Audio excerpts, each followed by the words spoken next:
Hello everyone, झोरले फेरि पनि स्वागत छ हजुरहरूलाई मेरो अर्को मिनी भ्लगमा। र म भिडियोको सुरुवातीमै भन्न चाहन्छु कि मगरहरूको महान चाड माघे सङ्क्रान्तिको चाहिँ हजुरहरू सबैजनालाई धेरै धेरै शुभकामना व्यक्त गर्न चाहन्छु। अनि आज माघे सङ्क्रान्तिको अवसरमा चाहिँ हाम्रो प्रोग्राम थियो नि त, त्यही भएर चाहिँ प्रोग्रामको लागि हामी चाहिँ हिँडिसकेका छौँ। अनि धेरै टाढा हो, जानुपर्ने चाहिँ धेरै टाढा थियो। प्रोग्राम चाहिँ 2 घन्टाको बाटो लगभग हामी हिँडेर चाहिँ जानुपर्ने थियो। अनि देख्न सक्नुहुन्छ यहाँ मेरो नानीलाई हेर्नु न, बिजोग छ हो, हिँड्दै हिँड्दै बिचरा है हामी सँगसँगै। त्यसपछि हामीले यो पहाडी गाउँ, यो देखिरहनु भएको गाउँ चाहिँ मेरो गाउँ हो। त्यहाँदेखि चाहिँ हिँड्दै हिँड्दै हामी आइपुगेका थियौँ। र मेरो फाइनल लुक्स हेर्नु सक्नुहुनेछ आजको चाहिँ मेरो मगर ड्रेसमा। अब घरबाटै ड्रेस लगाएर जान त अलिक गाह्रो भएको कारणले हामीले चाहिँ अलिक नजिकै पुगेर चाहिँ ड्रेस लगाउने निधो गरेको थियौँ। मैले नानीलाई पनि ड्रेस लगाइदिइसकेको थिएँ। अनि त्यसपछि उसलाई पनि कस्तो कल्चर ड्रेस भनेपछि जस्तो भए पनि राम्रो देखिन्छ, यहाँ देख्न सक्नुहुनेछ म र मेरो नानीलाई। अनि उहाँहरू चाहिँ हाम्रो ग्रुप हो है, हामी चाहिँ यतिजना आएको थियौँ। अनि चाहिँ हामी सबैजना ड्रेसमा छौँ। हामी जाँदा ओर्दा चाहिँ प्रोग्रामहरू स्टार्ट हुनु लागेको रहेछ। त्यसपछि प्रोग्रामहरू चाहिँ स्टार्ट भइसकेको थियो हामी जाँदा ओर्दा। अनि शुभकामना मन्तव्यहरू पनि राख्दै हुनुहुन्थ्यो।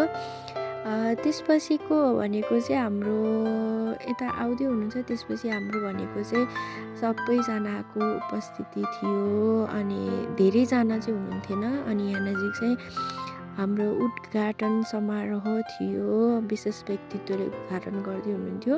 र हाम्रो नानीहरूको चाहिँ यो भनेको चाहिँ स्वागत नृत्य थियो।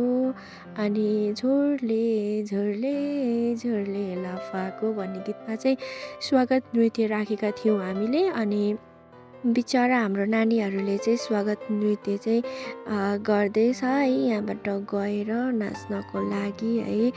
अनि त्यसपछि चाहिँ जम्मा 4 जनाको थियो स्वागत नृत्य चाहिँ, जसो तसो चाहिँ बिचराहरूले नाचिसकेको छ। अनि स्वागत नृत्य पछाडि अर्को बुनुको पनि हामीले नृत्य देख्न सक्छौँ। अनि फेरि अर्को बुनेको पनि हामीले नृत्यहरू हेरिसकेका छौँ है। अनि त्यसपछि हामीले नृत्यहरू हेरिसकेपछि चाहिँ हाम्रो पालो भनेको चाहिँ ठ्याक्कै खाजा खाने समय आयो है। खाजामा चाहिँ हजुरले देख्न सक्नुहुनेछ सेलरोटीहरू, अनि त्यसपछि सुन्तलाहरू, केराहरू, अचारहरू, अनि त्यसपछि घर तरुलहरू देख्न सक्नुहुनेछ। अनि यो भनेको चाहिँ हाम्रो फोटो सेसनको बेलामा थियो। फोटो सेसन गर्ने भनेर चाहिँ सबैजना बारीमा आउनुभएको थियो। त्यति बेला चाहिँ भिडियो लिएको थियौँ। फोटो सेसन पछि फेरि अर्को बुनुको चाहिँ नृत्य हामीले फेरि पनि हेऱ्यौँ, अर्को बुनुको नृत्य। त्यसपछि चाहिँ अर्को बुनुको चाहिँ हामीले चाहिँ नृत्यहरू हेरिसकेपछि चाहिँ यहाँ नजिक देख्न सक्नुहुनेछ। मैले चाहिँ मन्तव्यहरू चाहिँ खासै क्लिप लिनै पाइनँ, किनकि अरू कामहरू गरिरहेको थियौँ। यो भनेको चाहिँ हाम्रो ग्रुपबाट लगिएको हुर्रा नाच। यहाँ नजिक चाहिँ कसलाई चिन्नुहुन्छ, मलाई पनि देख्नुहुन्छ कि है।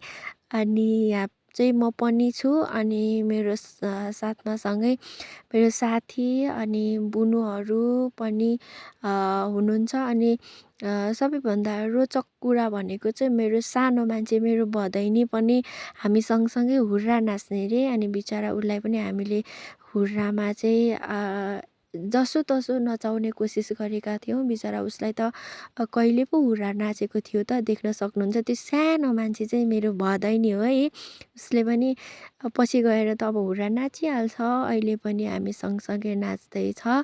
अनि मलाई कसले चिन्नुहुन्छ, चिन्नुहुनेहरूले कमेन्ट गर्नुहोस्, म त्यहीँ छु। अनि हामी चाहिँ घर फर्किसकेका थियौँ। घर फर्किँदाखेरि चाहिँ कस्तो रात परिसकेको थियो भने है, यस्तो गाह्रो भयो। र घर एकैचोटि मैले घर आइसकेपछि भिडियो लिएँ। म घर आइसकेको छु।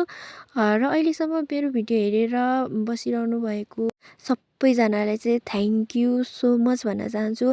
आजको मेरो भिडियो कस्तो लाग्यो कमेन्ट गर्नुहोला र अब म हजुरहरूलाई भेट्छु अर्को भिडियोमा है। हस् त बाई बाई।